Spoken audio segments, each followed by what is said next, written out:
Nous allons pouvoir revenir à cet ordre du jour qui commence par un rapport moral que je vais faire très rapidement. Nous savons déjà que nous allons déborder un petit peu ce soir et je nous en excuse par avance, mais ce temps nous paraissait important. Alors c'est un rapport moral un petit peu particulier puisque, comme vous le savez, nous sommes réunis pour discuter de l'année 2020, année à laquelle nous n'étions pas en poste. Donc je vais essayer de vous traduire le plus fidèlement possible ce qui s'est passé au cours de l'année 2020 dans ce bilan moral, avec quelques grandes dates.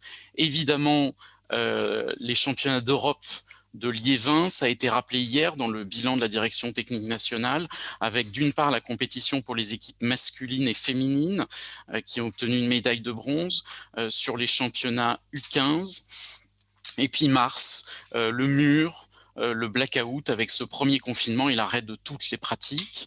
En juin, les premiers protocoles avec les volants différenciés qui évidemment étaient là pour donner confiance. En septembre, une réforme de la gouvernance menée par l'équipe précédente pour justement, là aussi, rapprocher les licenciés de la fédération et être une fédération pionnière sur ces questions-là. En octobre, le deuxième confinement, certains territoires s'étaient déjà reconfinés fin septembre et d'autres fin octobre. Et puis dimanche, donc, ces élections en visioconférence avec 3 listes sur lesquelles je vais revenir. Donc ça, c'était pour les grandes dates de 2020.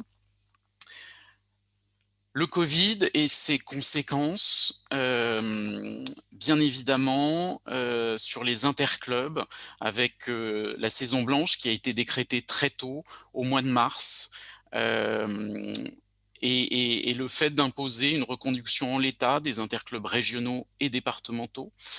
La licence, donc il y a eu une mesure de gratuité pour les nouvelles licences après le 1er mars, prise après le 1er mars 2020, un gel des classements, une annulation des championnats de France jeunes et vétérans, et puis évidemment des playoffs de tous les interclubs nationaux faute d'achèvement de la saison régulière, le report des assemblées générales ordinaires en septembre au lieu d'avril, et électives de novembre à décembre. Et ensuite, l'annulation des 2 grands temps sportifs qui rythment la vie de la communauté du badminton, les Masters d'Orléans et les Yonex internationaux de France de badminton. Pour rappel, cette année, en 2021, les Masters d'Orléans se sont déroulés à huis clos avec plus de 7 millions de vues en direct sur Internet à travers le monde, et ça démontre aussi l'attractivité du badminton. On signale aussi des initiatives de l'équipe précédente sur le clip de rentrée que vous avez peut-être vu, et puis sur l'escape game à l'INSEP. Voilà, des dispositifs pour essayer de garder ce lien au service, encore une fois, des clubs. Ce tableau, enfin ce graphique, on l'a montré hier pour montrer qu'il y a la partie visible, la partie émergée de l'iceberg en vert sur une activité du badminton qui fonctionne très très faiblement, et puis la partie bleue, la partie cachée, qui est l'activité de toutes nos associations, vous en tant que bénévoles, et puis dans les comités, les ligues et la fédération. Et c'est important de voir le décalage sur cette année 2020 entre l'activité et les finances de la fédération, et surtout une projection sur 2021 et 2022 particulièrement pessimiste. La ministre l'a évoqué, le financement de l'ANS, et je remercie les équipes fédérales qui se sont investies pour redistribuer cet argent que l'Agence nationale du sport alloue au badminton, pas à la fédération, mais à la communauté du badminton, c'est-à-dire les ligues, les comités et les clubs, ce qui a représenté 300 jours de travail en 2020 sur le traitement de ces dossiers-là. C'est 1,05 million € distribués par l'ANS au badminton. Et vous avez été nombreux à vous mobiliser puisqu'il y avait plus de 2 375 000 € de demandes. Il a évidemment fallu faire des arbitrages et donc générer de la déception chez les demandeurs, mais c'est la qualité qui a primé, le côté structurant des dossiers déposés. Cette année, donc je l'ai dit tout à l'heure par rapport à l'intervention de la ministre, nous avons eu une augmentation de cette enveloppe de 31%. Pour information, le budget de l'ANS a augmenté de 21% et le badminton a bénéficié d'une augmentation de 31%. eu égard à son volontarisme par rapport à ces campagnes ANS. Là, en 2019, l'équipe précédente avait choisi d'être une fédération pionnière sur le sujet.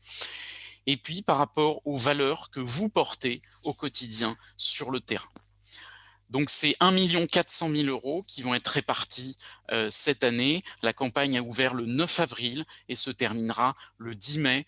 Vous avez des référents dans vos ligues, dans vos territoires pour vous accompagner sur la rédaction de ces dossiers-là. Pour rappel, hein, les domaines qui ont été plébiscités en 2020, c'est essentiellement les publics jeunes qui, selon vous, sont la clé de vos actions de développement devant le public féminin et les publics non compétiteurs. Ensuite, sur les aspects sportifs, là aussi, ça a été évoqué hier dans le bilan sportif. Vous avez ces athlètes qui brillent sur les terrains du monde entier, qui créent de la frustration chez certains parce que, oui, sur le 2e et le 3e confinement, ces athlètes, dont c'est le gagne-pain, ont pu continuer de pratiquer, de s'entraîner et de reprendre les quelques tournois internationaux qui peuvent avoir lieu. Et on peut n'être que fier de la réussite petit à petit eh bien de ces athlètes qui sont les meilleurs porte-parole de notre sport. Et je le redis, il est toujours plus confortable d'aller demander la reprise du badminton au ministère des Sports et à l'ANS quand nous avons Tom et Delphine qui rentrent dans le top 10 mondial, quand nous avons Tommy qui gagne son premier Super 100 en octobre et son 2e en mars, sur Christo, numéro 1 mondial junior, champion d'Europe en 2020, sur Lucas, numéro 1 mondial en parabad, qui fait partie du cercle de la performance dans le cadre de l'ambition bleue de l'Agence nationale du sport. Ces équipes de France qui ont brillé avec les médailles de bronze aux championnats d'Europe, et puis se projeter sur ces Jeux de Tokyo, s'ils ont lieu. Pour l'instant, ils sont encore maintenus, mais il y a toujours une épée de Damoclès qui plane, où le para-badminton va faire son apparition pour la première fois.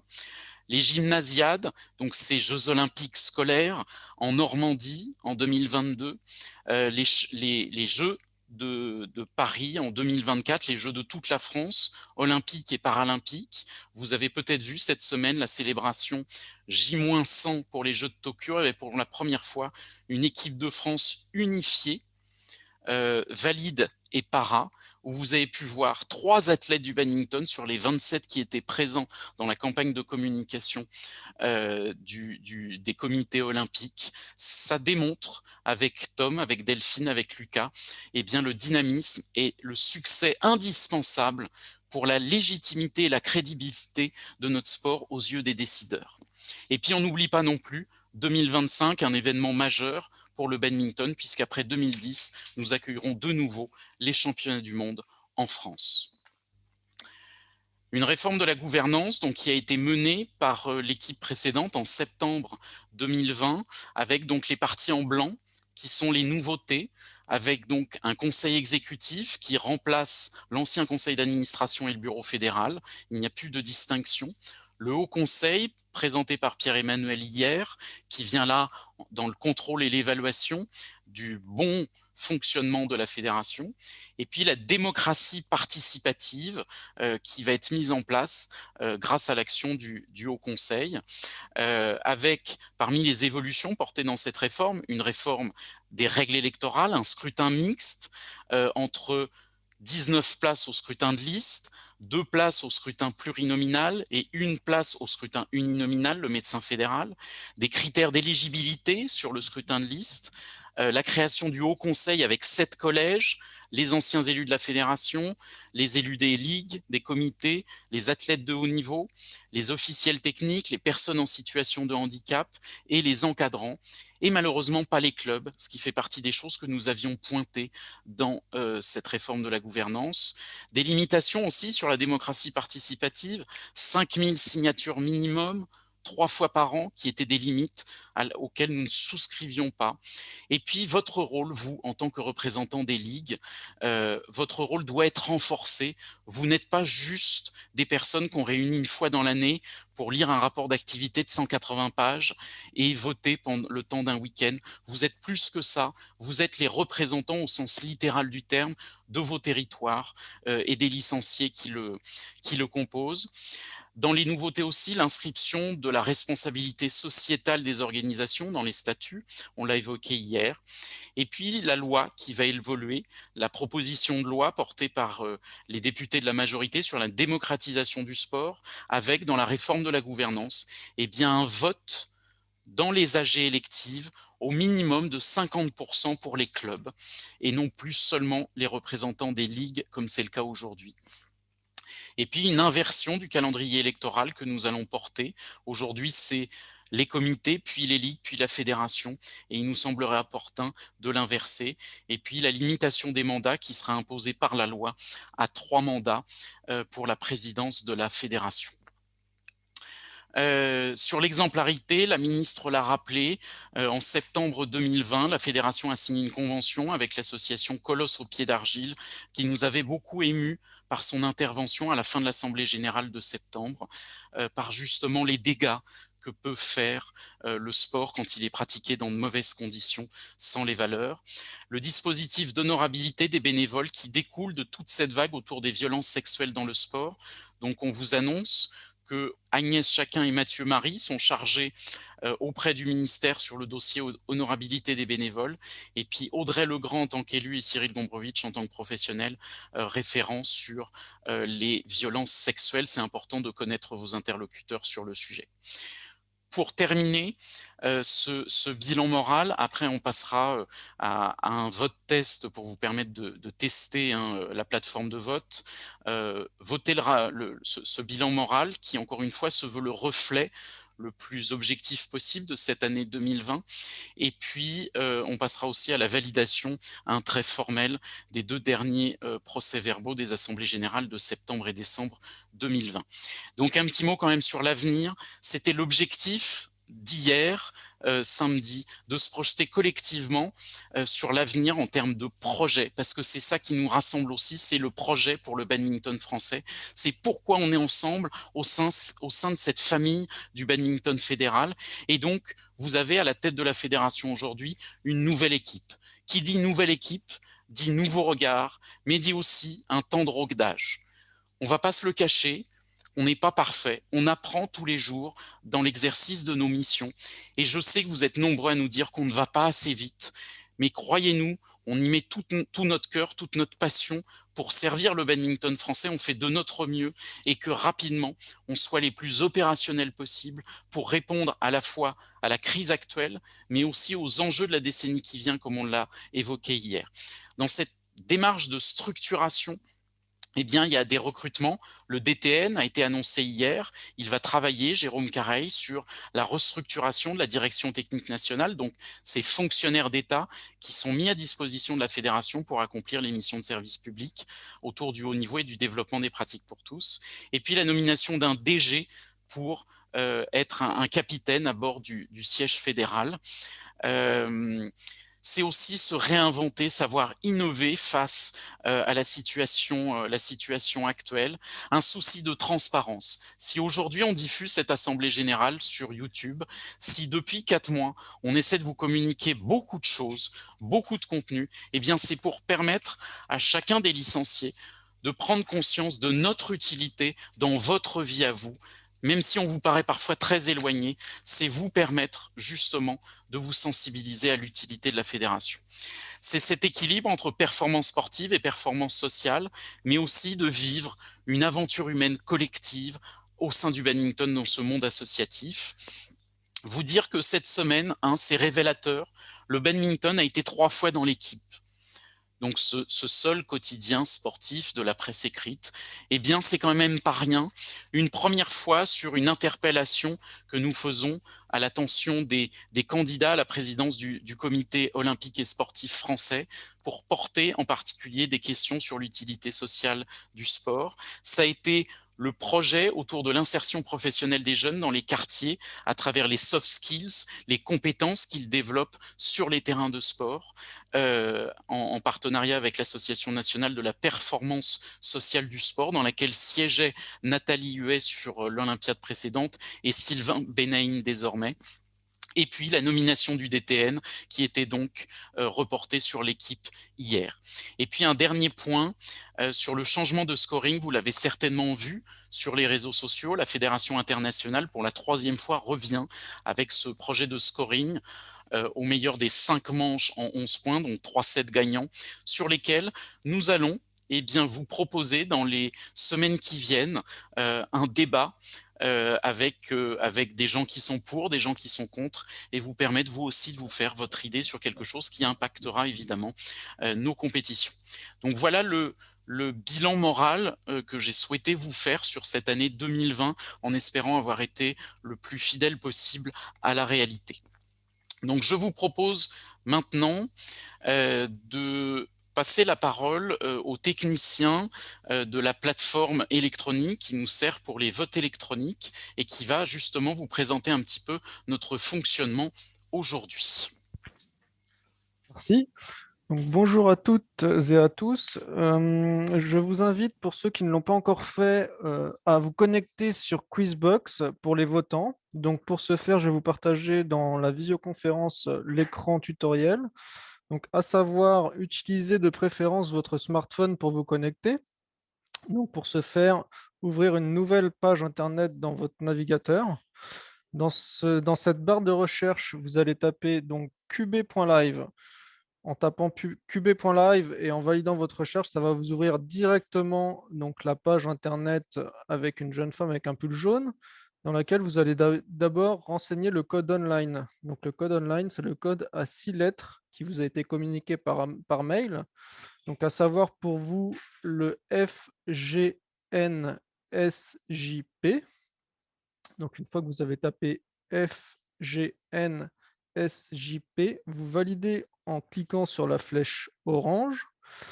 Une fois que ceci est fait, vous allez devoir renseigner votre identifiant personnel. Donc, l'identifiant personnel, c'est le code à 6 chiffres qui vous a été également communiqué dans le mail. Donc, ce code à 6 chiffres, vous le retrouvez dans le mail qui vous était envoyé donc, le 15 avril aux alentours de 16h30. Une fois que ce code est renseigné, vous pouvez valider en appuyant sur accéder à la session. Une fois que vous êtes connecté, vous allez voir la page d'accueil, vous allez avoir un message qui vous valide votre connexion et cette page d'accueil sera la page d'attente en attendant d'ouvrir les votes.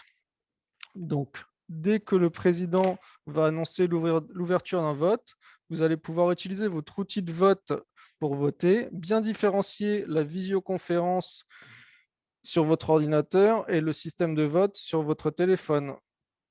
Donc, une fois que le vote sera ouvert, vous pourrez sélectionner votre choix de vote et bien penser à valider pour qu'il soit pris en compte.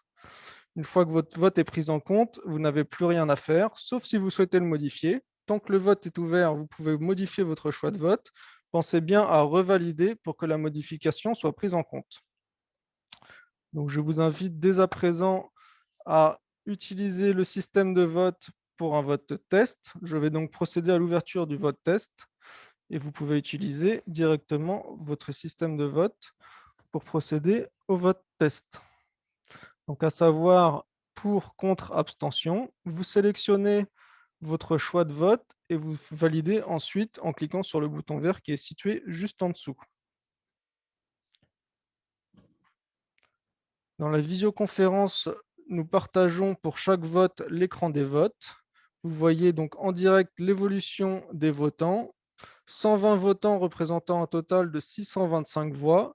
Nous avons actuellement 111 personnes ayant voté, 112. Voilà, ce chiffre évolue en temps réel pour un total de 586 voix. Nous pourrons clôturer ce vote test dès que le président annoncera la clôture du vote. Il reste donc 4 personnes qui n'ont pas encore voté. Et donc, pour ne pas perdre trop de temps, on est à 118. On se donne encore 5 secondes. Le vote est clos.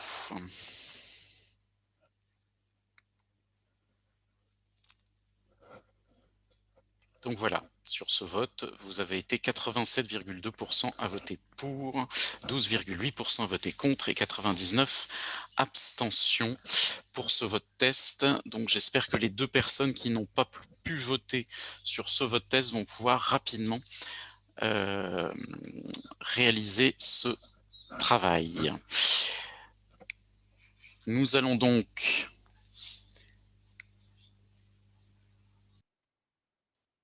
on va donc passer à la validation maintenant du rapport moral que je vous ai présenté sur cette année 2020. Donc nous passons à ce vote sur le rapport moral.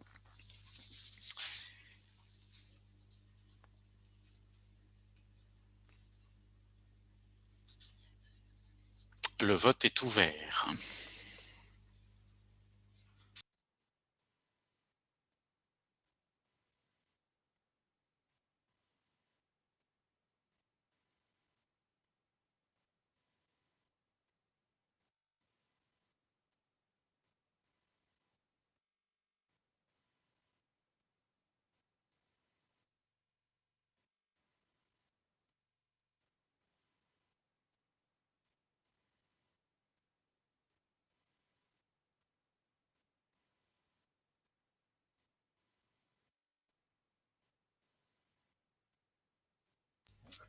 Il nous reste 4 personnes qui n'ont pas voté. On se donne encore 5 secondes avant de clôturer ce vote. Le vote est clos. Donc vous êtes 92,1% à approuver ce rapport moral, 7,9% à voter contre et 66 abstentions. Ce rapport moral est donc adopté et je vais maintenant passer la parole au secrétaire général adjoint Mathieu Marie pour évoquer les procès-verbaux des 2 dernières assemblées générales. Mathieu, la parole est à toi.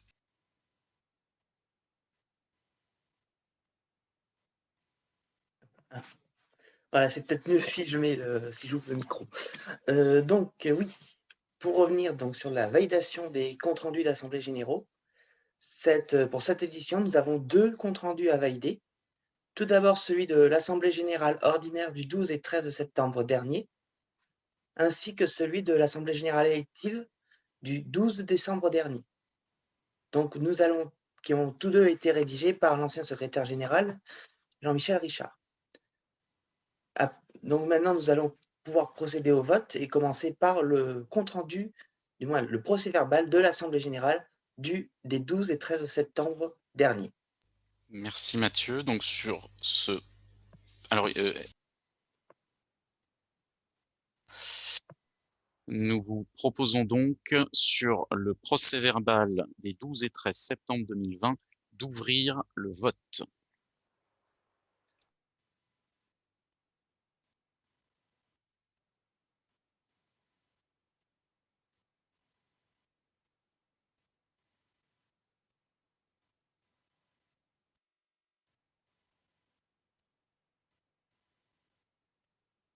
Donc, ce sont bien évidemment des documents que vous aviez reçus dans le package sur le serveur échange en amont de l'Assemblée générale 15 jours avant. Il reste 10 personnes à voter. On se donne encore 10 secondes.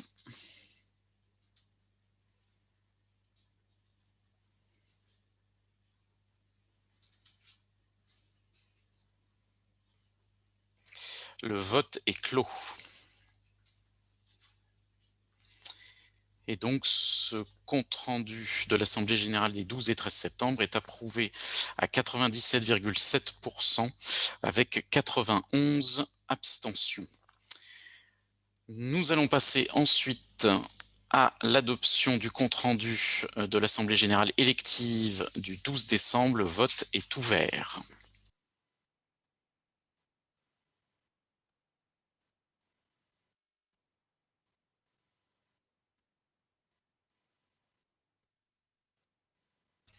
Je profite de ce temps de vote pour encore une fois souligner la vitalité de la démocratie au sein de la Fédération française de badminton, puisqu'il y avait 3 listes candidates à ces élections du 12 décembre, composées de 19 personnes chacune, paritaires en dehors des têtes de liste, et sur lequel, encore une fois, le crédit revient à l'équipe précédente et sur lequel le ministère des Sports et les députés de la majorité qui m'ont auditionné dans le cadre de la proposition de loi ont souligné le caractère innovant de ces statuts sur lesquels nous nous sommes proposés d'aller encore plus loin. Il reste encore 5 secondes.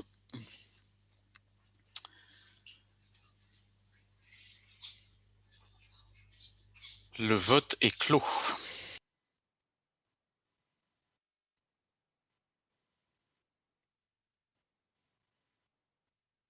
Ce PV de l'Assemblée générale élective est approuvé à 99,1% avec 48 abstentions. Merci Mathieu. Nous allons donc maintenant reprendre le cours de notre Assemblée générale. Vous aurez la possibilité encore une fois de poser des questions sur les différentes interventions au cours de cette Assemblée générale avant la pause au milieu de cette session.